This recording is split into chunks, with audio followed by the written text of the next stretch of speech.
ನಮಸ್ತೆ ಎಲ್ರಿಗೂ ಶುಭೋದಯ. ನೀವು ನೋಡ್ತಾ ಇರ್ಬೋದು, ಇವತ್ತು ಸಂಡೇ ಆದ್ರೂ ಕೆಲ್ಸಕ್ಕೆ ಹೋಗೋದು ನಮಗೆ ತಪ್ಪಲ್ಲ ನೋಡಿ. ನಮ್ಮ ಜಾಕ್ನ ಈ ಥರ ಎಲ್ಲ ಕ್ಲೀನ್ ಮಾಡಿಕೊಂಡು ಒಂದೆರಡು ನಿಮಿಷ ಗಾಡಿ ಆನ್ ಮಾಡಿಬಿಟ್ಟು ಆಮೇಲೆ ಗೇರ್ ಹಾಕ್ಕೊಂಡು ಮುಂದಕ್ಕೆ ಹಿಂಗೆ ಹೋಗ್ಬೇಕು. ಟೈಮ್ ಬಂದು 9 ಗಂಟೆ ಆಗ್ತೈತೆ. ಆಲ್ರೆಡಿ ಸ್ವಲ್ಪ ಲೇಟ್ ಆಗೈತೆ. ಯಾಕೆ ಅಂತಂದರೆ ಈಗ ಸ್ವಲ್ಪ ಅರೇಂಜ್ ಮಾಡ್ಕೊಳ್ಳೋಷ್ಟೊತ್ತಿಗೆ ಲೇಟ್ ಆಗೋಯ್ತು ಗೋಪುರನ. ಮೇ ಬಿ ಇವತ್ತು ಟ್ರಾಫಿಕ್ ಇರೋಲ್ಲ ಅಂದ್ಕೊತೀನಿ. ಅದೊಂದು ನಂಬಿಕೆಯಿಂದ ನಾನು ಒಂದು 5 ನಿಮಿಷ ಲೇಟಾಗಿ ಬಿಟ್ಟೆ.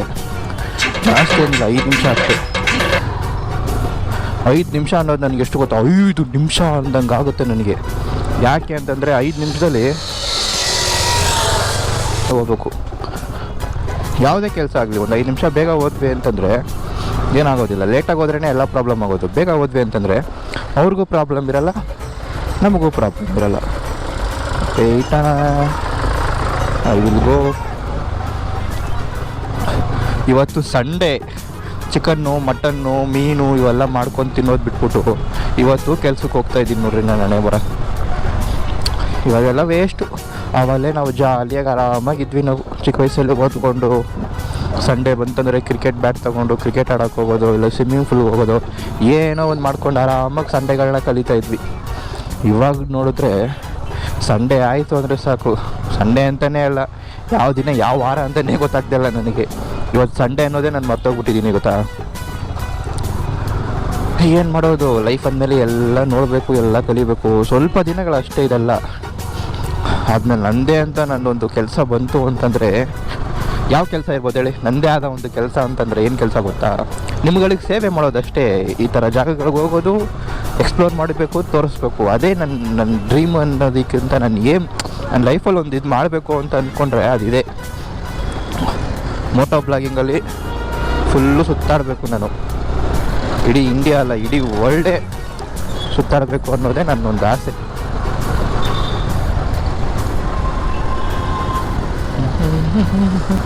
ಮತ್ತು ಎಲ್ಲರೂ ಹೇಗಿದ್ದೀರಾ? ಚೆನ್ನಾಗಿದ್ದೀರಾ? ಟೈಮ್ ಟು ಟೈಮ್ ಊಟ ಮಾಡ್ತಾ ಇದ್ದೀರಲ್ವಾ? ಟೈಮ್ ಟು ಟೈಮ್ ಊಟ ಮಾಡಿ, ಜೋಪಾನವಾಗಿರಿ.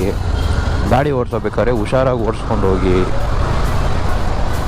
ಓಹೋ ಪ್ಯಾಚ್ಗಳು ಮತ್ತೆ ಪ್ಯಾಚ್ ಹಾಕ್ಬಿಟ್ಟವ್ರಲ್ಲಪ್ಪ ದೇವ್ರೆ ಇಲ್ಲಿ. ಆ ಪ್ಯಾಚಿನೂ ಕರೆಕ್ಟಾಗಿ ಹಾಕ್ಸತ್ತಿಲ್ಲ ಉಳ್ಳಿಗೆ. ಹಾಕೋದು ಹಾಕ್ತಾರೆ, ಫುಲ್ಲು ನೀಟಾಗಿ ಕ್ಲಿಯರಾಗಿ ಹಾಕೋದು ಬಿಟ್ಬಿಟ್ಟು ಪ್ಯಾಚ್ಗಳು ಹಾಕಿಟ್ಬಿಡ್ತಾರಪ್ಪ ಮೈನ್ ರೋಡಲ್ಲಿ. ಇದೇ ಟ್ಯಾಕ್ಸ್ ನೋಡಿ, ಅಲ್ಲೊಂದು ಟ್ಯಾಕ್ಸ್ ಇತ್ತು ನೋಡಿ. ಟ್ಯಾಕ್ಸ್ ರೋಡ್ ಟ್ಯಾಕ್ಸ್ ನಾವು ಕರ್ತೀವಲ್ಲ, ರೋಡ್ ಟ್ಯಾಕ್ಸ್. ಅದು ನೋಡ್ರಿ, ರೋಡ್ ಎಷ್ಟು ನೀಟಾಗಿ ಇಟ್ಟವ್ರು ನೋಡ್ರಿ. ರೋಡ್ ಟ್ಯಾಕ್ಸಿಗೆ ಚಪ್ಪಾಳೆ ಹೊಡಿಬೇಕು ನೋಡಿ. ಕಸದ ತೊಟ್ಟಿನೇ ಬಂದ್ಬಿಟ್ಟಿದೆ ರೋಡ್ ಮೇಲೆ. Super government. ನಮ್ಮ ಇಂಡಿಯನ್ ಗೌರ್ನಮೆಂಟ್ಗೆ ಒಂದು ಹ್ಯಾಟ್ಸ್ ಆಫ್. ಎಮರ್ಜೆನ್ಸಿಗೆ ಆಂಬುಲೆನ್ಸ್ ಏನಾದರೂ ಇಲ್ಲಿಂದ ಹೋಗ್ಬೇಕು ಅಂತಂದರೆ ಅವನ್ನ ಡೈರೆಕ್ಟ್ ಇಲ್ಲಿಂದ ಶಾಂತಿನಗರ್ ಸುಡ್ಗಾಡಿಗೆ ಕರ್ಕೊಂಡು ಹೋಗ್ಬೇಕು ಅವನ್ನ. ಆ ಲೆವೆಲ್ಗೆ ಇದೆ ನೋಡಿ. ಟ್ಯಾಕ್ಸ್ ಧೂಳು ಬರ್ತಾಯಿದೆ, ಕ್ಲೋಸ್ ಮಾಡ್ಕೊಡೋಣ. ಸೊ ನೆಕ್ಸ್ಟ್ ರೈಡು ನಾವು ಪ್ಲ್ಯಾನಿಂಗ್ ಹೋಗ್ತಾ ಇದೆ. ಸೊ ಒನ್ ಡೇ ರೈಡ್ ಅಷ್ಟೇ ನಾನು ಇವಾಗೆಲ್ಲ ಹೋಗೋಕ್ಕಾಗೋದು. ಸೊ ಲಾಂಗ್ ರೈಡೆಲ್ಲ ಸದ್ಯಕ್ಕೆ ಮಾಡೋದಕ್ಕೆ ಆಗೋದಿಲ್ಲ. ಸೊ ಸಪೋರ್ಟು ನಿಮ್ಮ ಕಡೆಯಿಂದ ಬರ್ತಾಯಿದೆ ಆದಷ್ಟು. ಸೊ ಇನ್ನೂ ಸಪೋರ್ಟ್ ಬೇಕು ನನಗೆ ಅಂತ ಕೇಳ್ಕೊತಾ ಇದ್ದೀನಿ. ಸೊ ನಮ್ಮ ವಿಡಿಯೋ ಯಾರಾದರೂ ಹೊಸದಾಗಿ ನೋಡ್ತೀರಾ, ಸಬ್ಸ್ಕ್ರೈಬ್ ಮಾಡ್ಕೊಳ್ಳಿ. ಪಕ್ಕದಲ್ಲಿರುವಂತಹ ಬೆನ್ನೈಕನ್ ಒತ್ತಿ, ಹಾಗೆ ನಿಮ್ಮ ಫ್ರೆಂಡ್ಸ್ ಆ್ಯಂಡ್ ಫ್ಯಾಮಿಲಿಗೆ ಶೇರ್ ಮಾಡಿ ಅಂತ ಹೇಳ್ದ ನಮ್ಮ ಮುಂದಿನ ನಡೆ. ಅಯ್ಯೋ ಕೆಲಸದ ಕಡೆ ನಿಮ್ಗೆ ಹೇಳೋದೇ ಮರ್ತದೆ. ನಾನು ಲಾಸ್ಟು ವೀಕ್ ಏನಾಯಿತು ಗೊತ್ತಾ, ಇದೇ ಥರನೇ ನಾನು ಕೆಲ್ಸಕ್ಕೆ ಹೋಗ್ಬೇಕು ಅಂತ ಅಂದ್ಬಿಟ್ಟು ಎಮರ್ಜೆನ್ಸಿ ಏನಿಲ್ಲ, ನಾರ್ಮಲಾಗಿ ಒಂದು ಸ್ಪೀಡಲ್ಲೇ ಹೋಗ್ತಾ ಇದ್ದೀನಿ. ಒಬ್ಬ ಇನೋವಾ ಕ್ರಿಸ್ಟಾದವ್ನು ಏನು ಮಾಡ್ದ ಗೊತ್ತಾ? ಇರಿ ಒಂದು ನಿಮಿಷ ಹಂಗೆ. ಇನೋವಾ ಕ್ರಿಸ್ಟಾದವ್ನು ಏನು ಮಾಡ್ದ ಗೊತ್ತಾ? ಈ ಥರನೇ ಮುಂದೆ ಒಂದು ಕಾಡ್ತಿರಲ್ಲ ಡಸ್ಟರು, ಸೇಮ್ ಇಷ್ಟೇ ಡಿಸ್ಟೆನ್ಸು ಹಿಂಗಿದೆ. ನಾನು ಸ್ಟ್ರೈಟ್ ಹೋಗ್ಬೇಕು ಫ್ಲೇವರ್ ಕೆಳಗಡೆ, ಅವನು ಫ್ಲೇವರ್ ಪಕ್ಕಕ್ಕೆ ಲೆಫ್ಟ್ ತೊಗೋಬೇಕು. ಅಂದರೆ ನಾನು ಹಿಂಗೆ ಹೋಗ್ತಾ ಇದ್ದೀನಿ ಅಂತಂದರೆ ಅವನು ಏನು ಮಾಡ್ದ ಗೊತ್ತಾ, ಈ ಸೈಡಿಂದ ಬಂದು ಸರಕ್ಕಂತ ನುಗ್ಗಿಸ್ಕೊಂಡೋದ ಅವನು. ನನಗೆ ಜೀವನೇ ಬಾಯಿಗೆ ಬಂದ್ಬಿಡ್ತು ನನಗೆ. ಆ ಲೆವೆಲ್ಗೆ ಫಸ್ಟ್ ಟೈಮ್ ನನ್ನ ಜೀವದ ಮೇಲೆ ನನಗೆ ಆಸೆ ಬಂದ್ಬಿಡ್ತು. ಯಾವ ಲೆವೆಲ್ಗೆ ಅಂತಂದರೆ ಬಂದು ಈ ಹ್ಯಾಂಡಲ್ ಐತಲ್ಲ, ಈ ಹ್ಯಾಂಡಲ್ಗೆ ಟಚ್ ಮಾಡ್ಕೊಂಡು ಹೋದ. ನಾನು ಸುಮ್ಮನೆ ಬಿಡ್ತೀನ, ಯಾವ್ಯಾವ ಕೆಟ್ಟ ಮಾತು ಬರುತ್ತೆ ಎಲ್ಲ ಬೈದು ಹಾಕ್ಬಿಟ್ಟೆ ನಾನು. ಇನ್ನೇನು ಮತ್ತೆ ಅವರು ಬೆಳಗ್ಗೆ, ಅದು ಬೆಳಗ್ಗೆನೇ ಕುಡಿದ್ಬಿಟ್ಟು ಓಡಿಸ್ತವ್ರ ಏನೋ ನನಗಂತೂ ಗೊತ್ತಿಲ್ಲ ನನಗೆ. ಸೊ ನಿಲ್ಲಿಸ್ಬಿಟ್ಟು ಕೇಳೋಣ ಅಂತಂದರೆ ಬೆಳಗ್ಗೆ ಸೈಕ್ ಮಾಡೋದು ಬೇಡ, ಯಾಕೆ ಸುಮ್ಮನೆ ಬೈದ್ಬಿಟ್ನಲ್ಲ, ಸಾರಿ ಅಂತ ಕೇಳ್ಬಿಟ್ಟು ಬೇರೆ ಹೋಗ್ಬಿಟ್ಟ. ನೋಡಿ ಈ ಥರ ಇಂಡಿಕೇಟ್ರ್ ಏನೂ ಹಾಕಿಲ್ಲ ಅವನು. ಅಕಸ್ಮಾತ್ ಅವ್ನು ಬರೋದೇ ನನಗೆ ಗೊತ್ತಿಲ್ಲ, ಸಡನ್ನಾಗಿ ಬಂದ.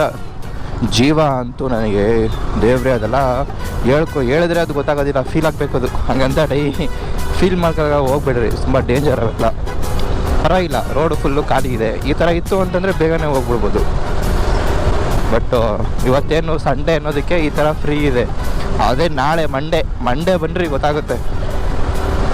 ಮಿನಿಮಮ್ ಏನಿಲ್ಲ ಅಂತಂದ್ರು ಇಲ್ಲಿಗೆ ಬರೋಕ್ಕೆ ನಾನು ಹತ್ತತ್ರ ಎಷ್ಟು ನಿಮಿಷ, ಮೈನ್ ರೋಡಿಂದ ಬರೋದಕ್ಕೆ ಒಂದು 15 ನಿಮಿಷ ತಗೋಬೇಕಾಗುತ್ತೆ ನಾನು ಇಲ್ಲಿಗೆ ಬರೋದಕ್ಕೆ, ಡೈರಿ ಸರ್ಕಲ್ಗೆ. ನಮ್ಮ ನೆಕ್ಸ್ಟು ರೈಡ್ಗಳೆಲ್ಲ ಪ್ಲ್ಯಾನ್ ಆಗ್ತಾಯಿದೆ, ಬಟ್ ಎಕ್ಸಿಕ್ಯೂಟ್ ಮಾಡೋಕ್ಕಾಗ್ತಾಯಿಲ್ಲ. ಮಾಡಬೇಕು ಪ್ಲ್ಯಾನಿಂಗು. ಬಟ್ ಇನೋವಾ ಕ್ರಿಸ್ಟಾದು ನನ್ನ ಮನಸ್ಸಿಂದ ಹೋಗ್ತಾನೇ ಇಲ್ಲ ಅವನು. ಇನೋವಾ ಕ್ರಿಸ್ಟಾ ಅನ್ನೋದು ಅದು ಕಾರು ನನ್ನ ಫೇವ್ರೆಟ್ಟು. ಒಂಥರ ಫ್ಯಾಮಿಲಿ ಫ್ರೆಂಡ್ಸ್ ಎಲ್ಲ ಹೋಗ್ಬೋದು ಅನ್ನೋ ಥರ ನಂಗೆ ಅದೊಂಥರ ಫುಲ್ಲು ಇಷ್ಟ ಆಗ್ಬಿಟ್ಟೈತೆ ಅದು. ಆ ಗಾಡಿಗೋಸ್ಕರ ನಾನು ಕ್ಷಮಿಸ್ಬಿಟ್ಬಿಟ್ಬಿಟ್ಟೆ ಹಾಕೊಂಡು ಹೋಗೋ ಬದುಕೊಳ್ಳೋ ಅಂತ. ಸರಿ ಬನ್ನಿ, ನಾವು ಮುಂದೆ ಹೋಗ್ತಾ ವಿಡಿಯೋನ ಕಂಟಿನ್ಯೂ ಮಾಡೋಣ. ನನ್ನ ಅಣ್ಣ ತಂಗಿಯರೇ, ಅಕ್ಕ ತಂಗಿಯರೇ, ಬಂಧು ಬಳಗ ಬೇಡ, ನನ್ನ ಅಣ್ಣ ತಂಗಿಯರೇ, ಸಹೋದರರೇ, ಮಿತ್ರರೇ ಹಾಗೂ ನನ್ನ ಸಹಪಾಠಿಯರೇ, ನಾವಿವಾಗ ಎಲ್ಲಿದ್ದೀವಿ ಅಂತಂದರೆ ಶಾಂತಿನಗರಿಂದ ಮುಂದೆ ಹೋಗ್ತಾ ಇದ್ದೀವಿ. ಸೊ ಇನ್ನೊಂದು ಹೇಳೋದು ನಿಮಗೆ ಮರ್ತೋದೆ ನಾನು. ಲಾಸ್ಟ್ 2 ಡೇಸ್ ಬ್ಯಾಕ್ ಏನಾಯಿತು ಅಂತಂದರೆ, ನನ್ನ ಗಾಡಿ ನಮ್ಮ ಜಾಕಿಗೆ 2 ಪಂಚರ್ ಹಾಕಬೇಕಾಗಿತ್ತು. ಯಾಕೆ ಅಂತಂದರೆ, ನೋಡೋರು ನೀವು ಸ್ವಲ್ಪ ಗಾಡಿ ಮೇಂಟೆನೆನ್ಸು ಹೆಂಗೆ ಮಾಡಬೇಕು ಅಂತಂದರೆ ಇದೇ ಥರನೇ ಮಾಡಬೇಕು. ಹೇಳ್ತೀನಿ ಕೇಳಿಸ್ಕೊಳ್ರಿ.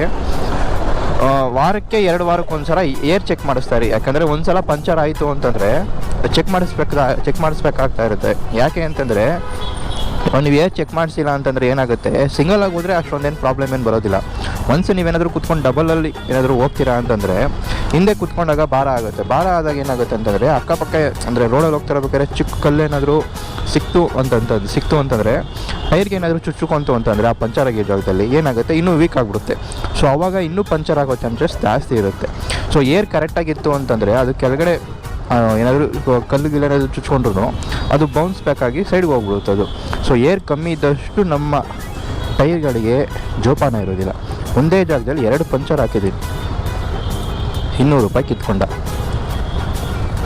ಅದಕ್ಕೆ ನೆಕ್ಸ್ಟ್ ನೀವ್ಯಾರಾದರೂ ಪಂಚರ್ ಆಗಿತ್ತು ಅಂದರೆ ಗಾಡಿ ಪಂಚರ್ ಹಾಕ್ಸ್ಕೊಳ್ಳೋಕ್ಕೂ ಮುಂಚೆ ಏರ್ ಕರೆಕ್ಟಾಗಿದೆಯಲ್ಲ, ಏರ್ ಮೇಂಟೆನೆನ್ಸ್ ಕರೆಕ್ಟಾಗಿ ಮಾಡ್ಕೊಂಡು ಹೋಗಿ ಅಷ್ಟೇ.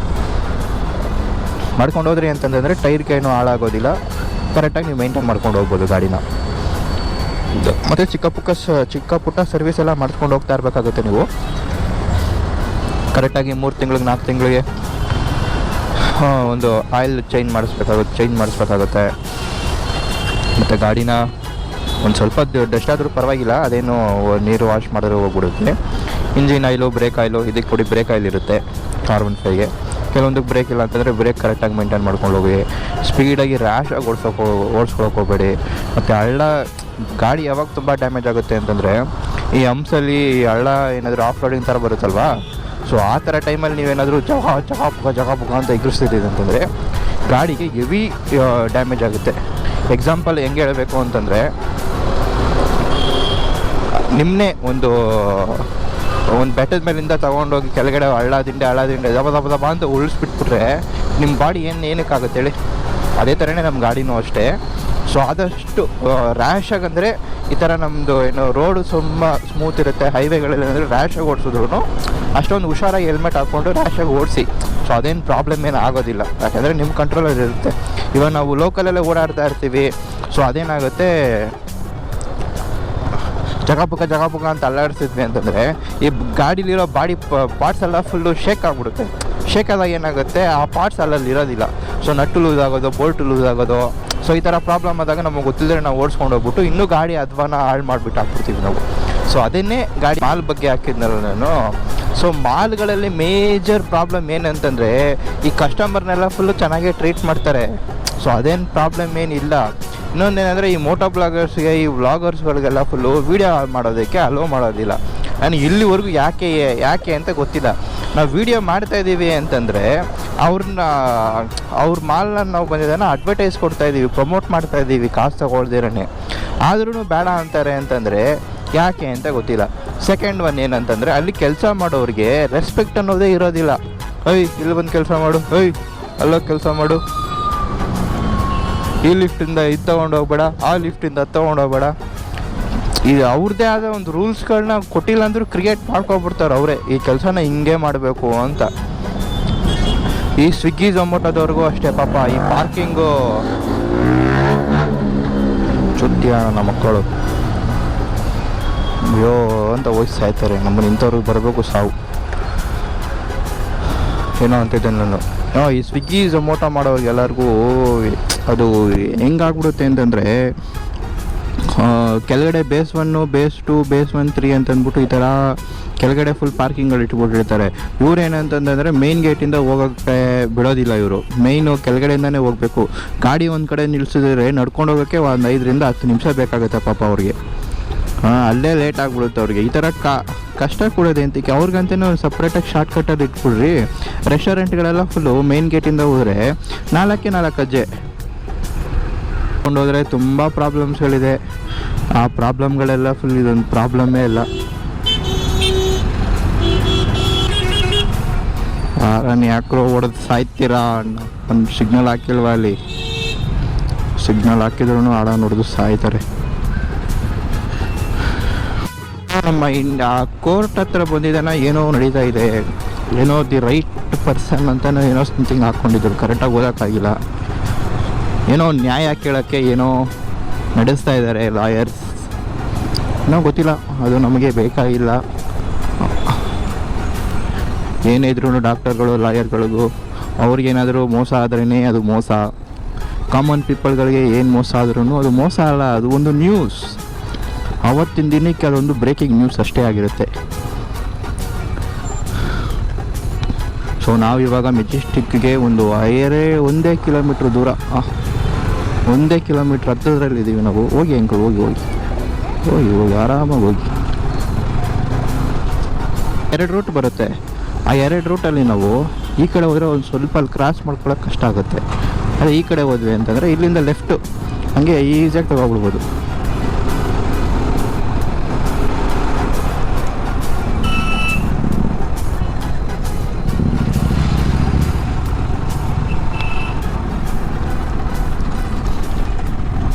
ನಿಮಗೆ ನಾನು ಆಕ್ಸಿಡೆಂಟ್ ಆಯಿತು ಅಂತ ಆಗ್ತಾಯಿತ್ತು ಅಂತ ಹೇಳಿದ್ನಲ್ಲ, ಸೊ ಅದು ಇನ್ನು ಮುಂದೆನೇ ಇರೋದು, ತೋರಿಸ್ತೀನಿ ಬನ್ನಿ ನಾನು.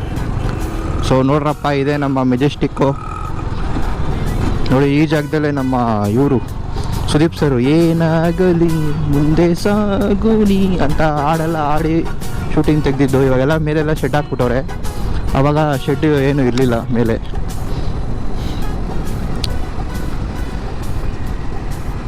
ಸೊ ಎಷ್ಟೋ ಜನಕ್ಕೆ ಹಾಳು ಮಾಡಿರೋವಂಥ ಜಾಗ, ಎಷ್ಟೋ ಜನನ ಉದ್ಧಾರ ಮಾಡಿರೋವಂಥ ಜಾಗ ಇದು. ಅದು ಮೆಜೆಸ್ಟಿಕ್.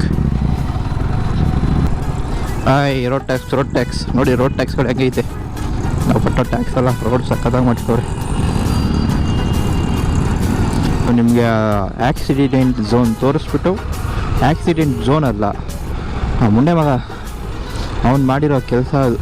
ಅವತ್ತು ಅವ್ನು ಒಳ್ಳೆಯದೋ ನನ್ನ ಇದೋ ಗೊತ್ತಿಲ್ಲ, ಒಟ್ಟಿನಲ್ಲಿ ಇಬ್ಬರು ಕರೆಕ್ಟಾಗಿ ತಪ್ಪಿಸ್ಕೊಂಡಿದ್ವಿ ನಾವು. ಅಕಸ್ಮಾತ್ ಏನಾದರೂ ಅವನು ಗುದ್ಬಿಟ್ಟು ಹೋಗ್ಬಿಟ್ಟಿದ್ದಿದ್ರೆ ಅವನು ಉಳ್ಕೊಂತಿದ್ದ, ಬಚಾವಾಗಿದ್ದ. ನನ್ನ ಕತೆ ಏನು, ಅಲ್ಲೇ ಹೋಗ್ಬೇಕಾಗಿದ್ದಿದ್ದೆ ನಾನು. ಏನು ಮಾಡೋಕ್ಕಾಗೋದಿಲ್ಲ ಬರ್ರಿ. ಬೆಂಗಳೂರು ಸಿಟಿ ಅಂದ್ರೇ ಇದೇ ಥರನೇ, ಎಲ್ಲದಕ್ಕೂ ರೆಡಿ ಆಗಿಬಿಡ್ಬೇಕು ನಾವು. ಇಲ್ಲ ಅಂತಂದರೆ ನುಂಗ್ಬಿಡ್ತಾರೆ ಹಂಗೆ. ಬೆಂಗಳೂರಲ್ಲಿ ಬದುಕಬೇಕು ಅಂತಂದರೆ ಸಮುದ್ರದಲ್ಲಿ ತಿಮಿಂಗ್ಲಾಗಿರ್ಬೇಕು ನಾವು. ಸೊ ತಿಮಿಂಗ್ಲಾಗಿದ್ರೇ ನಾವು ಇಲ್ಲಿ ಬೆಂಗಳೂರಲ್ಲಿ ಬದುಕೋಕ್ಕಾಗುತ್ತೆ. ಇಲ್ಲ ಅಂತ ಅಂದ್ಕೊಳ್ಳಿ, ಚಿಕ್ಕ ಮೀನುಗಳ ಥರ ಏನಾದರೂ ಇದ್ವಿ ಅಂತಂದರೆ ದೊಡ್ಡ ತಿಮಿಂಗ್ಲಗಳೆಲ್ಲ ಫುಲ್ಲು ನುಂಗ್ಕೊಬಿಡ್ತವೆ. ಸೊ ಯಾವಾಗಲೂ ಬೆಂಗಳೂರಲ್ಲಿ ಜೀವನ ಮಾಡಬೇಕಾದ್ರೆ ಸ್ವಲ್ಪ ಧೈರ್ಯವಾಗಿ ಮಾತಾಡಿ, ಎಡ್ಡಂತರ ಇಡಬೇಡ್ರಿ. ಅವಾಗಿದ್ರೇ ನೀವು ಆ ಥರ ಇದ್ರೇ ನೀವು ಬೆಂಗಳೂರಲ್ಲಿ ಜೀವನ ನಡ್ಸೋಕ್ಕಾಗೋದು. ಸೊ ಪೆದ್ದಂಥರ ಎಡ್ಡಂಥರ ಆಡ್ತಾಯಿದ್ರಿ ಅಂತಂದರೆ, ನಡ್ಕೊತಿದ್ರಿ ಅಂತಂದರೆ, ತಗೊಂಬಂದು ತಲೆ ಕೊಡಪ್ಪ ಅಂತ ಅಂದ್ಬಿಟ್ಟು ನೀಟಾಗಿರೋ ಕೂದಲೆಲ್ಲ ಬೋಡ್ಸ್ಕೊಂಡು ಹೋಗ್ಬಿಡ್ತಾರೆ.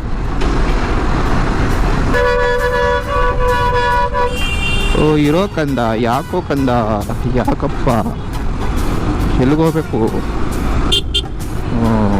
ಎಲ್ಲಿಗೋಯ್ತಾಳೆ ನೋಡು. ಹೆಣ್ಮಕ್ಳಿಗೆ ಏನು ತೆಗ್ತಾ ಲೈಸೆನ್ಸ್ ಕೊಡ್ತಾರೋ, ಕೊಡಬೇಕಾದ್ರೆ ಎಲ್ಲ ಕ್ಲೀನಾಗಿ ಚೆಕ್ ಮಾಡಿಸ್ಬಿಟ್ಟು ಕೊಡಬೇಕು. ನೋಡಿ ಇದೇ ರೋಡೇ ರೀ, ನಾನು ಹಿಂಗೆ ಹೋಯ್ತಾ ಇದ್ದೀನಿ ಅಂತಂದರೆ ಇಲ್ಲೊಂದು ಕಾರ್ ಹೋಗ್ತೈತಲ್ವಾ, ಈ ಕಾರಿಂದ ಹಿಂಗೆ ಬಂದು ಆ ಕಡೆ ಲೆಫ್ಟ್ ತೊಗೊಂಡೋದ.